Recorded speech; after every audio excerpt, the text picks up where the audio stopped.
कैसे हैं? आशा करता हूं आप लोग ठीक होंगे। हम लोग यहाँ चर्चा करने वाले हैं संस्कृत साहित्य वैकल्पिक की चर्चा कर रहे हैं और कल हम लोगों ने व्याकरण के बारे में समझा था, यानी कि पहली यूनिट के बारे में यहाँ पर देखा था। पेपर 1 की पहली यूनिट उसके रिसोर्सेस को समझा था। उसके जो पेपर जो 2025 का है उसको हम लोगों ने एनालिसिस किया था कि क्या क्या क्वेश्चन आए हैं, कैसे क्वेश्चंस आए हैं, कहां से उनको कवर करेंगे। मैंने अपने भी आपको कोचिंग के लेक्चर्स और नोट्स की जानकारी दी थी और मैंने बुक्स भी बताए थे कि आप लोग यदि सेल्फ स्टडी कर रहे हैं और सेल्फ स्टडी करना चाह रहे हैं तो उसके लिए कौन सी बुक्स पढ़ सकते हैं, क्या कैसा है। आज सेकंड लेक्चर से आपका इसमें हम लोग देखने वाले हैं भाषा विज्ञान के बारे में। आपके जो कमेंट थे उसमें वही यही थे कि संस्कृत के लिए आप बैच स्टार्ट करिए थोड़ा सा कि संस्कृत हम सीख सकें। तो आपको मेरा बनवाना यही है कि जो हमारा कंप्लीट कोर्स है उसमें अनुवाद की श्रृंखला चलती है। जब मैं 8वीं यूनिट आपको यहाँ पर बताऊंगा उसमें अनुवाद मैंने पढ़ाया है, तो उस अनुवाद को यदि आप देखते हैं तो आप संस्कृत सीख जाएंगे। ये वाला आप इसमें देखेंगे, ये आपको दिख रहा है अनुवाद की श्रृंखला। इस तरीके से मेरे यहाँ अनुवाद की श्रृंखला के जो लेक्चर हैं यदि आप इनको फॉलो करते हैं और ये सब पढ़ेंगे तो आप सीख जाएंगे। 2-2 घंटे के जितना भी होगा आवश्यक रहा उस अकॉर्डिंग मैंने यहाँ पर लेक्चर बनाए हैं और शब्द रूप, धातु रूप आदि को क्लियर किया है, प्रत्यय आदि को यहाँ पर क्लियर किया है और सिखाने का प्रयास किया है संस्कृत का कि आप सीख जाएं। तो ये 8वीं यूनिट है। बाकी कमेंट आपके पॉजिटिव थे तो उसका मतलब ऐसा कुछ था नहीं कि मैं आपका रिप्लाई दूं। चलिए, यदि आपका अभी भी कोई क्वेश्चन होगा संस्कृत ऑप्शनल को लेकर के तो कमेंट में डाल दीजिएगा। अगले लेक्चर्स में मैं आपका उसका आंसर दे दूंगा, क्योंकि क्रम से ही मैं कंप्लीट सिलेबस को समझा रहा हूँ, ट्रेंड को समझा रहा हूँ। पहले भी मैंने समझाया था पर इतना बेहतर ढंग से कि एक एक यूनिट के साथ सिलेबस रख रहा हूँ, उसके PYQs रख रहा हूँ, उसके रिसोर्सेस बता रहा हूँ, मैं अपने रिसोर्सेस बता रहा हूँ, टेस्ट सीरीज आदि बता रहा हूँ, ट्रेंड समझा रहा हूँ, क्या पैटर्न बदल रहा है वो बता रहा हूँ। इस अकॉर्डिंग इतना विस्तृत स्वरूप में सिलेबस मैंने नहीं समझाया था, इसलिए मैं एक एक यूनिट को लेकर के समझा रहा हूँ। भाषा विज्ञान की यूनिट, कल की जो यूनिट हम व्याकरण की हम लोगों ने समझी थी, मैंने उसमें आपको ये बताया था कि वो यूनिट आपके लिए संस्कृत में अनिवार्य है। क्या है बोलो? संस्कृत में अनिवार्य है पहली यूनिट सभी के लिए। लेकिन भाषा विज्ञान वाली यूनिट ऐच्छिक है, यानी कि आपकी इच्छा पर निर्भर करता है। आप चाहे तो इसे अटेम्प्ट करें, चाहे तो ना करें।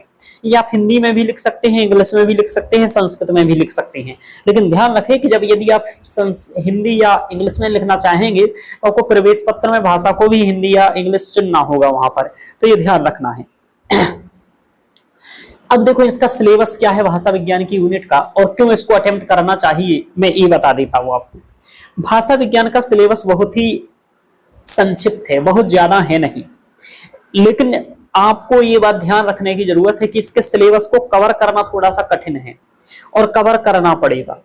एक चीज और मैं आपको बता दूं, पेपर 1 में आप छोड़ नहीं सकते हो कोई भी यूनिट। आप चाहो कि आप साहित्य तीसरी और चौथी यूनिट छोड़ देंगे, नहीं छोड़ पाएंगे।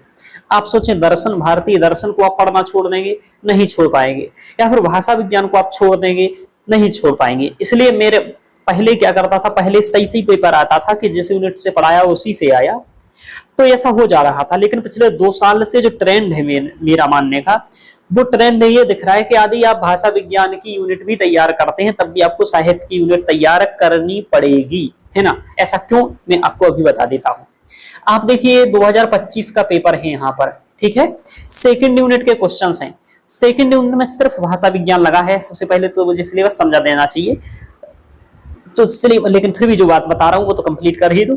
यहाँ पर भाषा विज्ञान लगा हुआ है, लेकिन दूसरी यूनिट में साहित्य का क्वेश्चन नहीं आना चाहिए, लेकिन आया है। देखिए आप क्या लिखा है कि संस्कृत काव्य शास्त्रे अलंकार संप्रदायस्य विकासम वर्णयत। अलंकार संप्रदाय के विकास को पूछा। ये प्रश्न तीसरी यूनिट और चौथी यूनिट का है, यानी तीसरे और चौथे क्वेश्चंस का है, जहां पर तीसरा और चौथा क्वेश्चन से आगे वाला है। देखिए ये यहाँ पर सिलेबस में संस्कृत साहित्य की आलोचनात्मक प्रवृत्तियां लगी हुई हैं और संस्कृत साहित्य का इतिहास, यहाँ से क्वेश्चन वो पूछा गया है आपका। यहाँ का क्वेश्चन वहां पूछा गया, कहाँ? तीसरी चौथी यूनिट का दूसरे में। इसलिए ये आवश्यक हो जाता है कि आपको वो करना पड़ेगा। दूसरा यहाँ पर भी आप देखेंगे तो यहाँ पर तो सभी साहित्य के ही है वैसे, रामायण, भारत, वाक्य रसात्मक काव्य, नाट्यशास्त्र, उपादान, महाभारत, काव्य हेतु, इस तरीके से। तो यहाँ पर आपको क्या समझ में आया? पहला मैंने आपको इस यूनिट में क्या विशेषता बताया कि आपको साहित्य में पहली यूनिट, दूसरी यूनिट, यानी कि आपको पेपर 1 जो है उसमें आपको कंप्लीट 8 ही यूनिटें पढ़नी पड़ेंगी। आप चाहें तो वो यूनिट छोड़ सकते हैं। कौन सी यूनिट छोड़ सकते हैं? 8वें नंबर की यूनिट छोड़ भी सकते हैं, लेकिन मैं उसको छोड़ने को नहीं कहूंगा। क्या होता है, कभी कभी वो यूनिट बहुत सरल आ जाती है, और जब सरल आ जाती है और उसको करने में नंबर बहुत अच्छे मिलते हैं, संस्कृत वाली को करने में, यदि सरल आ जाए और आप टाइम से अटेम्प्ट कर पाए, तो मैं कहूंगा 8वीं यूनिट संस्कृत में ही अटेम्प्ट आपको कर देनी चाहिए, ऐसा मैं सुझाव देता हूं। और जो टॉपर्स रहे हैं उनका भी यही सुझाव आपको रहा है। मैं जो सुझाव देता हूं वो मैं सिर्फ अपने अनुभव के आधार पर नहीं देता हूं, मैं उन विद्यार्थियों के अनुभव के आधार पर देता हूं जो मेंस लिखे हैं और जिनके नंबर मैंने देखे हैं। पेपर 1 में मेरे स्टूडेंट की मैंने 148 नंबर, 148 नंबर देखे हैं पेपर 1 में, तो उन्होंने क्या अटेम्प्ट किया था वो मैंने देखा है। ऐसे जो 2020 से 21 में, 22 में, 23 में जो टॉपर रहे हैं, उनके इंटरव्यू को सुना, जिनसे बात मेरी हुई, उनसे बात मेरी होती है, उनको सुना, जिन मेरे विद्यार्थी थे उनको मैंने सुना। इन सभी के आधार पर जो मैंने निष्कर्ष समझा है वही मैं आप लोगों तक पहुंचाता हूं। तो मेरा यह है कि बहुत लोगों का अनुभव मेरे साथ है। जिस टीचर से मैंने पढ़ा है वो भी बहुत प्रसिद्ध यूपीएससी के शिक्षक रहे हैं, और अभी भी अब पढ़ाना उन्होंने संस्कृत ऑप्शनल बंद कर दिया, तो उनसे मैंने आपको ये जो सीखा है वही अनुभव में आपको पहुंचाने का प्रयास करता हूं। क्योंकि संस्कृत के क्षेत्र में, ऑप्शनल के क्षेत्र में अब कोई है नहीं, तो मैं प्रयास करता हूं कि इस क्षेत्र में जितना भी सहयोग हो सके मैं आपका करते रहूं। चलिए, तो ये वाली पहली बात आपको समझ में आया कि आपकी तीसरी और चौथी यूनिट के भी दूसरे में आ जाएंगे। और फिर क्या होगा, पेपर में मान लीजिए आपको भाषा विज्ञान पढ़ के गए और साहित्य पढ़ के नहीं गए, तो आपका 15 नंबर का क्वेश्चन नहीं बनेगा। तो आप समझो कि 15 नंबर का डायरेक्ट क्वेश्चन आप कुछ भी लिख के आएंगे, समझ तो कुछ भी लिख के आएंगे तो नंबर भी कुछ भी मिलेगा। इसलिए आवश्यक है कि आप साहित्य भी पढ़ें और ये भी पढ़ें। इसलिए मैं साहित्य अपने विद्यार्थियों को पहले नहीं पढ़ाता था, लेकिन अब पढ़ा रहा हूं और मैंने स्टार्ट किया है सब पढ़ाना। चलिए, अब देखिए, वैदिक भाषा सिलेबस में 3 पॉइंट मात्र लिखे हैं। अब सिलेबस को हम लोग समझ लेते हैं। पहला पॉइंट लिखा है वैदिक संस्कृत भाषा की विशेषताएं। दूसरा लिखा है शास्त्रीय संस्कृत भाषा के प्रमुख लक्षण या विशेषताएं। और तीसरा पॉइंट है कि भाषा वैज्ञानिक अध्ययन में संस्कृत का योगदान। आपको लग रहा होगा बहुत छोटा है, 3 ही पॉइंट हैं सर, बहुत छोटा है, आराम से हो जाएगा। अब ये 3 पॉइंट को लेकर के मैं आपको यहाँ पर चर्चा करता हूं, है क्या बात वस्तुतः। यहां जो इन्होंने लिख दिया वैदिक भाषा की विशेषताएं, क्या लिखा? वैदिक भाषा की विशेषताएं। और दूसरा लिखा शास्त्रीय संस्कृत। कई लोगों को तो आज तक यह भी पता नहीं होगा कि वैदिक संस्कृत और लौकिक संस्कृत या शास्त्रीय संस्कृत होती क्या है। तो मैं आपको थोड़ा सा यहाँ पर वैदिक संस्कृत और शास्त्रीय संस्कृत थोड़ा सा स्पष्ट कर देता हूं कि संस्कृत भी 2 प्रकार से कैसे है। देखिए, एक संस्कृत जो आरंभिक अवस्था में रही, जिसे हम लगभग सामान्यतः माने तो 1500 ईसा पूर्व से लेकर के 500 ईसा पूर्व तक कह सकते हैं, या फिर पाणिनि से पूर्व, ठीक है, पाणिनि से पूर्व तक। ये 2 बातें आप ध्यान रखिए। यानी कि पाणिनि का जन्म हुआ माना जाता है 500 ईसा पूर्व के आसपास। अभी मेरा एग्जाम हुआ था प्रोफेसर का, वहां भी पाणिनि का समय 500 ईसा पूर्व के आसपास ही माना गया है। एकदम फिक्स डेट नहीं होती है लोगों की, चूंकि लोग अपने बारे में बहुत एक्सप्लेन नहीं करते हैं। मेरा जन्म इतने तारीख को हुआ, बर्थडे इतने तारीख को हुआ, इस तारीख को मोदी जी का बर्थडे मनाया जाएगा, ये सब ये लोग नहीं करते हैं। यानी कि पहले के लोगों को बर्थडे मनाने का वो नहीं था, वो अपना काम केवल योगदान देते थे और अपने बारे में क्रेडिट नहीं लेते थे कि प्रधानमंत्री जी ने ये योजना चलाया, इनने ये योजना चलाया, ऐसा क्रेडिट खासकर संस्कृत परंपरा में लेने की बात नहीं रही है। जो भी ग्रंथ लिख गए तो अपना ही नाम नहीं बता करके गए, ना माता पिता का नाम बता करके गए, तो बहुत मुश्किल पड़ता है संस्कृत के क्षेत्र में तिथियों का निर्धारण। अब आधुनिक समय में तो ये हो रहा है, सब लोग अपना पूरा प्लेट वगैरह लिखवा करके जाते हैं कि ऐसा ऐसा मेरे ही है, मेरी कोचिंग का स्पष्ट लिखा है, मैं इसकी कोचिंग है, ये है, डायरेक्टर है, ऐसा ऐसा। तो वैदिक काल रहा संस्कृत का 1500 ईसा पूर्व से 500 ईसा पूर्व तक। समझ में आया? अब देखो, लौकिक काल क्या रहा? जब से पाणिनि ने अष्टाध्यायी की रचना की और पाणिनि व्याकरण बन गया, जहां से सूत्र आधारित व्याकरण हो गया, यानी कि सूत्रों पर डिपेंड हो गया व्याकरण। और ये अच्छी बात है, सूत्र पर आधारित हो जाने से व्याकरण में, भाषा में स्थिरता आ जाती है। अवांछित परिवर्तन नहीं होते, कि कुछ भी परिवर्तन नहीं होते हैं। तो एक भाषा को समृद्ध करने का जो कार्य पाणिनि जी ने किया, उस पाणिनि जी के कार्य के बाद ही लौकिक संस्कृत मानी जाती है, या फिर शास्त्रीय संस्कृत इसलिए कहा जाता है कि शास्त्रे प्रयुक्तः शास्त्रीयः। जो शास्त्र में प्रयुक्त भाषा है, जो शास्त्रों में 6 शास्त्र माने गए हैं, शिक्षा, कल्प, व्याकरण, निरुक्त, छंद, ज्योतिष, इन शास्त्रों में जो भाषा प्रयोग हुई है वह शास्त्रीय है। चूंकि शास्त्रों की रचना लौकिक काल में हुई है, 500 ईसा पूर्व के बाद की गई है, जिन्हें हम वेदांग भी कहते हैं, इसलिए इन्हें शास्त्रीय भाषा भी कहा जाता है, लौकिक भाषा भी कहा जाता है। अब बात ये आती है यहाँ पर कि 500 ईसा पूर्व से पहले जो संस्कृत थी और 500 ईसा पूर्व के बाद जो संस्कृत है, यानी पहले या जो यहाँ पर संस्कृत थी और जो यहाँ पर संस्कृत है, तो क्या सर उसमें अंतर था? जी हाँ, अंतर था। तो अंतर था, तो वही अंतर ही तो विशेषता है। जैसे मैं हूं, मेरा यदि कान एक्स्ट्रा निकला हुआ है, चूंकि दिख गया ये, तो यही उदाहरण दे देता हूं, और ये कान यदि आपका एक्स्ट्रा नहीं निकला हुआ है, तो आपसे मैं विशेष हूं। यानी मेरी विशेषता क्या है कि मेरा एक्स्ट्रा ही निकला हुआ है, चूंकि कट गया था 2011 में, गिर गया था खेलने में, तब कट गया था। आप लोगों को आया होगा जिज्ञासा, तो बता ही दिया कि ये एक्स्ट्रा है, तो ये मेरी विशेषता है। समझ में आ रहा? आपके पास सिर्फ 2 कान है, मेरे पास 1.25 कान है, मतलब 2 से थोड़ा सा ज्यादा है। तो यहां पर आप क्या समझिए, ये मेरा विशेष है।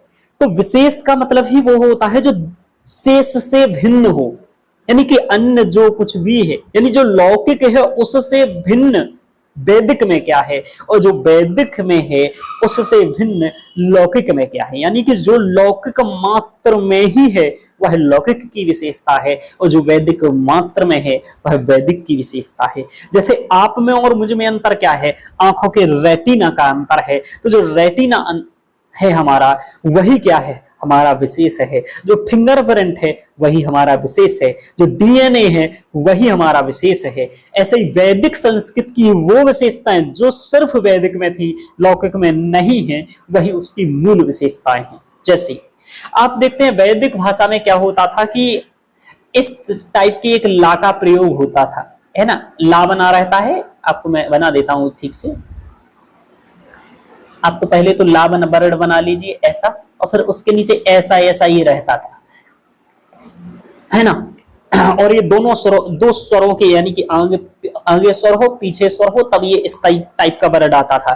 जैसे इसका ऋग्वेद का पहला ही मंत्र में इसका प्रयोग है, अग्नि मीले पुरोहितम। तो जो मीले है, कुछ लोग कहेंगे अग्नि मीले पुरोहितम, कुछ लोग कहेंगे अग्नि मीले पुरोहितम। तो जो ले या रे पढ़ रहे हो वो यही है ना?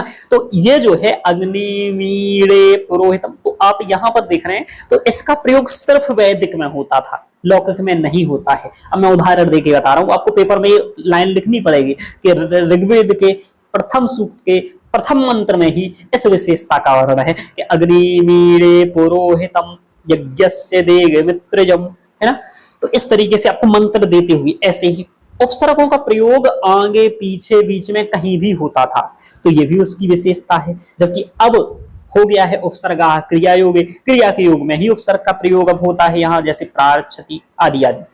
तो ये लौकिक भाषा है। तो लौकिक की विशेषताएं क्या है? वैदिक की। अब विशेषताएं किस स्वरूप में देखोगे आप? विशेषताएं इस स्वरूप में देखोगे कि भाई जो वैदिक संधि थी, वैदिक संधि थी, या वैदिक जो संज्ञाएं थी, या वैदिक जो धातुएं थी, या वैदिक जो कारक था, या वैदिक जो समास था, या वैदिक जो उपसर्ग प्रक्रिया थी, वैदिक जो प्रत्यय प्रक्रिया थी, वह लौकिक से भिन्न कैसे थी, या फिर जो वैदिक में थी उसकी क्या विशेषताएं थी, और जो लौकिक है उसकी क्या विशेषताएं हैं, वो आपको विथ एग्जाम्पल वेद के उदाहरण होना चाहिए। और आपके पास पर्याप्त और अच्छे उदाहरण होने चाहिए, जो आपको मैं बुक सजेस्ट करूंगा उसमें नहीं दिखेंगे। समझ पा रहे हो? इन बुकों में ऐसे उदाहरणों की कमी दिखेगी। कैसे क्यों दिखेगी? इसलिए अभी मैं यहाँ पर एक फोटो की जगह 2 बुकें मैं क्यों लगाया हूं। एक तो कपिल देव द्विवेदी जी का भाषा विज्ञान का बुक, और दूसरा राजमल घोष जी का भाषा विज्ञान का बुक। ये 2 क्यों लगाया हूं? क्योंकि एक बुक से आपका भाषा विज्ञान में काम नहीं चलने वाला। कारण क्या है? कंटेंट कम है इनमें। जैसे कि मान लीजिए एक आंसर के लिए आपको 3 पेज लिखना है, ठीक है? क्योंकि यूपीएससी तो 20 नंबर का दे रहा है। जैसे कह रहा है कि वैदिक संस्कृतस्य प्रमुखानि वैशिष्ट्यानि दर्शयत। क्या कह रहा है? वैदिक संस्कृत की प्रमुख विशेषताओं को बताइए। 20 नंबर का दे रहा है। अब 20 नंबर का है, लगभग आपको 3.5 पेज लिखना है। अब इस किताब में समस्या का है क्या आएगी, ये व्यवहारिक समस्या बता रहा हूं मैं। इसमें हो सकता है ये पेज केवल 1 पेज या 2 पेज में दिया हो और उदाहरण ना दिए हो, या फिर उदाहरण दिए हो तो 2-4 उदाहरण दिए हो। यही हाल है कि 2-3 उदाहरण इसमें दिए हैं और कम कंटेंट दिया है। जैसे तो कम कंटेंट जब दे दिया है, चूंकि ये बुक आपके पेपर के लिए तो बनाई नहीं गई है, ये तो सामान्यतः भाषा विज्ञान की एक सामान्य समझ विकसित करने के लिए बनाई गई है। तो उसे ये तो नहीं है पता बुक बनाने वाले को कि भाई हमें इस पर 5 पेज लिखना ही लिखना है, क्योंकि आगे बच्चे पढ़ेंगे ऐसा ऐसा। चूंकि उसे तो भाषा विज्ञान का सब कुछ शामिल एक ही बुक में करना था, क्योंकि सामान्य नॉलेज देना है, और चूंकि आपके में तो विशेष टॉपिक विशेष जगह से लगा हुआ है, स्पष्ट करके केवल 3 ही टॉपिक्स आपके में लगाए हैं। तो ये किताबों में समस्या यही आती है कि कंप्लीट कंटेंट या फुल कंटेंट नहीं मिल पाता है।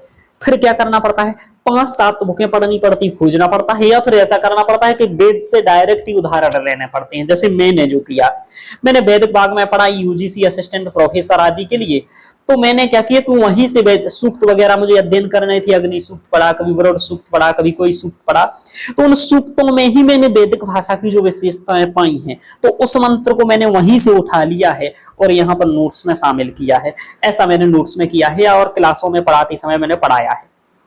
तो क्लास में बोल बोल करके मैंने एक एक मंत्र का उदाहरण यहाँ पर लिखाया है कि भाई ये मंत्र का आप इसके लिए लीजिए। जब आप विथ उदाहरण विशेषताएं बताते हैं कि ऋग्वेद के इस सूक्त में ये वाली लाइन जो है ये वैदिक की विशेषता दिखती है जो लौकिक में नहीं है।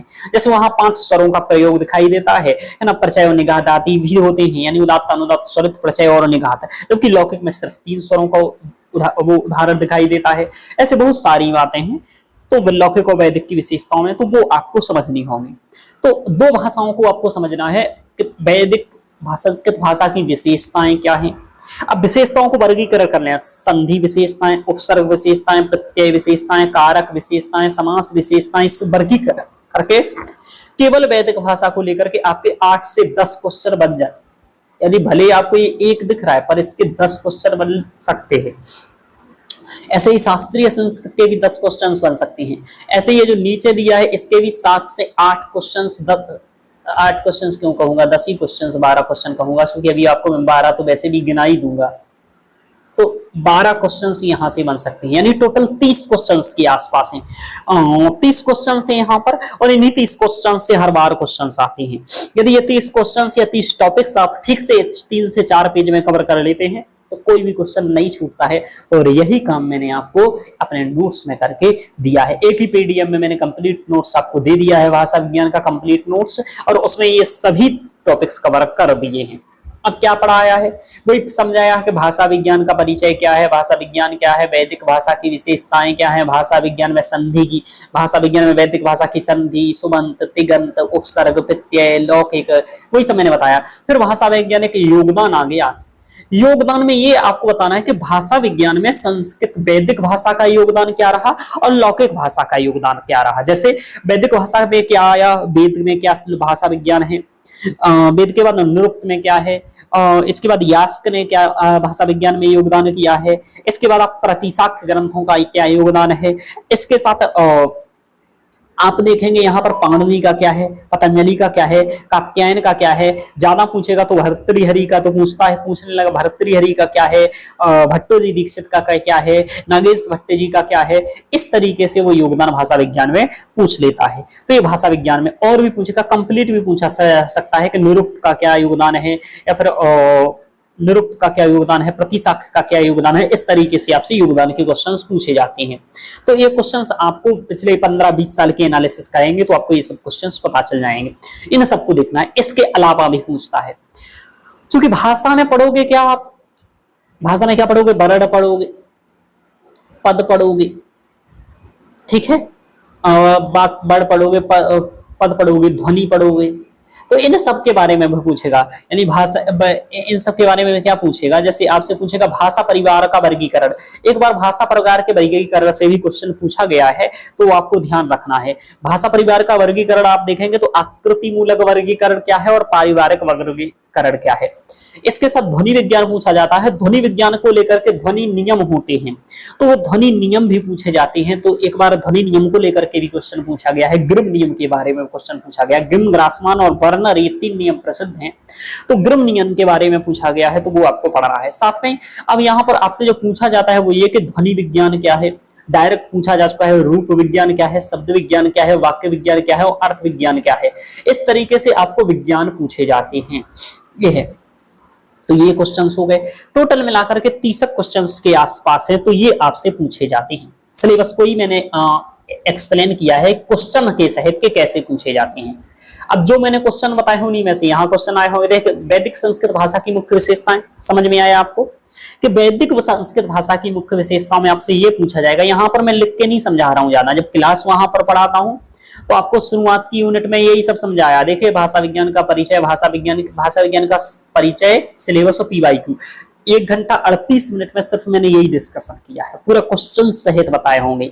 एक जैसे इससे कम से कम 20-30 क्वेश्चन पूछे गए हो तो 30 क्वेश्चन बताए होंगे। इससे 20-30, इसके 20-30, इसके 20-30। नोट्स में ही सबसे पहले यही बताता हूं मैं, फिर उसके बाद मैंने क्या किया होगा, पढ़ाना स्टार्ट किया होगा सबसे पहले। और इसलिए 2 लेक्चर इसी में चले जाते हैं, सामान्य परिचय, फिर वैदिक भाषा की विशेषताएं आता है, और फिर भाषा विज्ञान में संधि क्या था, वैदिक भाषा में, लौकिक भाषा में संधि क्या है, आदि आदि इस तरीके से पढ़ाया जाता है। मैं हमेशा कहता हूं मेरी फर्स्ट यूनिट और सेकंड यूनिट आप एक साथ पढ़िए, जिससे कि आपको दोनों भाषाओं विज्ञान से है। फर्स्ट यूनिट लौकिक भाषा से संबंधित है, सेकंड जो यूनिट है वो भाषा विज्ञान से संबंधित है, इसलिए दोनों को एक साथ आप पढ़ते हैं, मेरी यूनिटों को ज्यादा लाभ आपको होता है। अब आपको बुक्स क्या लेनी है, ये 2 बुक्स उपलब्ध बुकों में सबसे अच्छी बुकें हैं। ठीक है, आप कहेंगे कमियां बता दी बुक के। देखो, कमी और अच्छाई दोनों बताना मेरा काम है।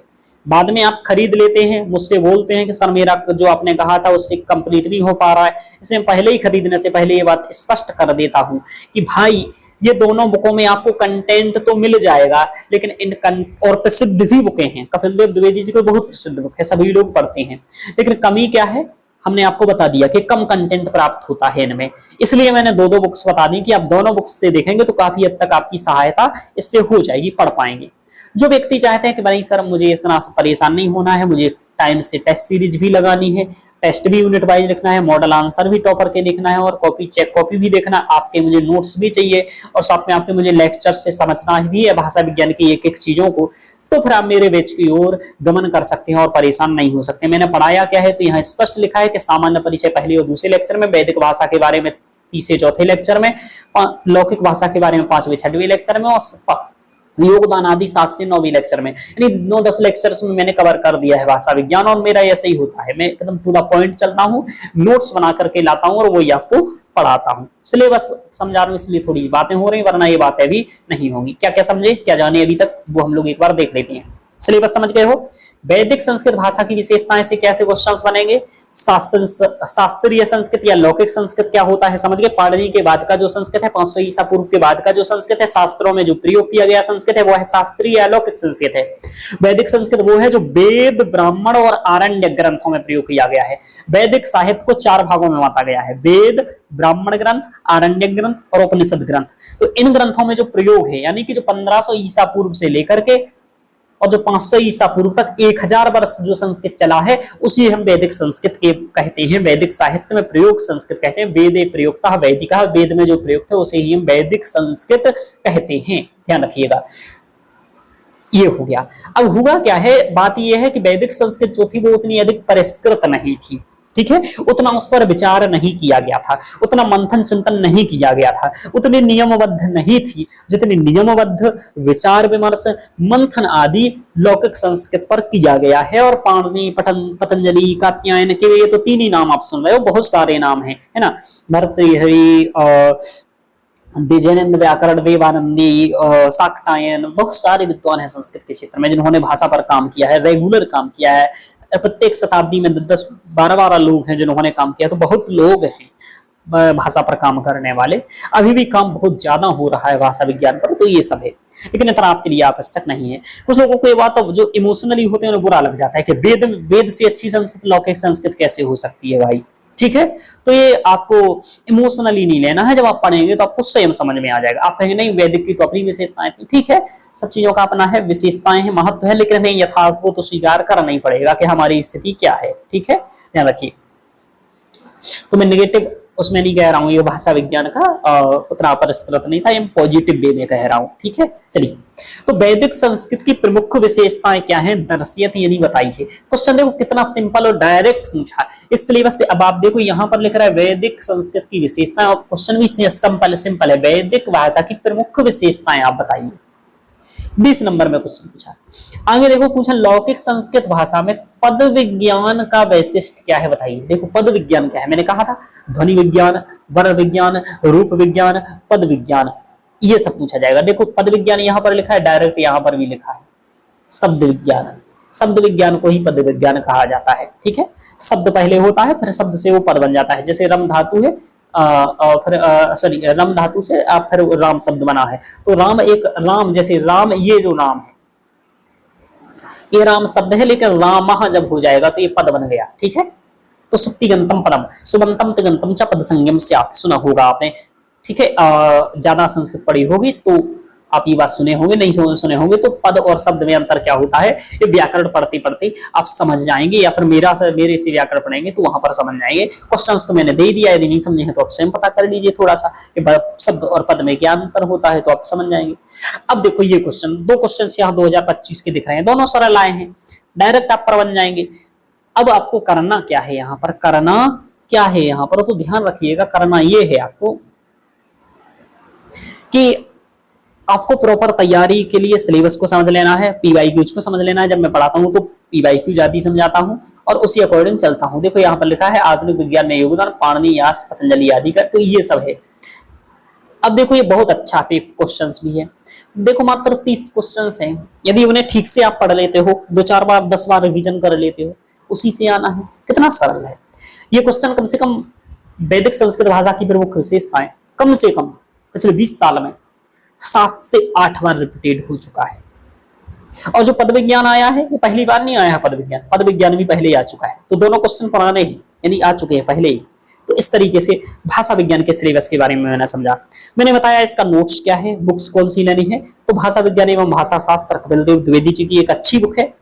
भाषा विज्ञान, ये पद विज्ञान, वाक्य विज्ञान, ध्वनि विज्ञान आदि समझने के लिए ये वो बुक है आपके पास। इन दोनों बुकों को आप मंगवा सकती हैं, पढ़ सकते हैं। दोनों बुकों के करीब 700 से 800 रुपए की बुकें जहां तक मेरे हिसाब से आ जाएंगी ये दोनों बुकें, तो 700-800 तक की ये बुकें हैं। कल मैंने बताया था 1000 रुपए की बुकें बताया था। टोटल यदि आप कंप्लीट दोनों पेपर की बुक्स मंगाने का प्रयास करेंगे तो वो उतने की ही पड़ जाएंगी जितने का मेरा बैच है, ठीक है। इससे अच्छा कभी कभी मैं कहता हूं कि आप ज्यादा बुकों के चक्कर में मत पड़िए, डायरेक्ट नोट्स खरीदिए, ज्यादा बुद्धि मत चलाइए, नोट्स पढ़िए, लेक्चर्स पढ़िए, उस चीज को याद करिए, आंसर राइटिंग प्रैक्टिस करिए और पेपर देने चले जाइए और आईएएस बनिए। यदि मास्टर बनना है तो फिर ज्यादा बुकें खरीदिए, मेरी तरीके से पढ़िए और आईएएस ना बन करके आप फिर मेरी तरह मास्टर बन जाइएगा या प्रोफेसर की ओर चले जाइएगा, जेआरएफ करिएगा, पीएचडी करिएगा, रिसर्च करिएगा। यूपीएससी में सिलेक्शन लेना है तो बहुत ज्यादा रिसर्च की प्रवृत्ति नहीं होनी चाहिए, आपकी होनी चाहिए कि आपको अपना काम निकालना है, टॉपिक पर काम करना है और आगे बढ़ जाना है, ठीक है, ध्यान रखिए।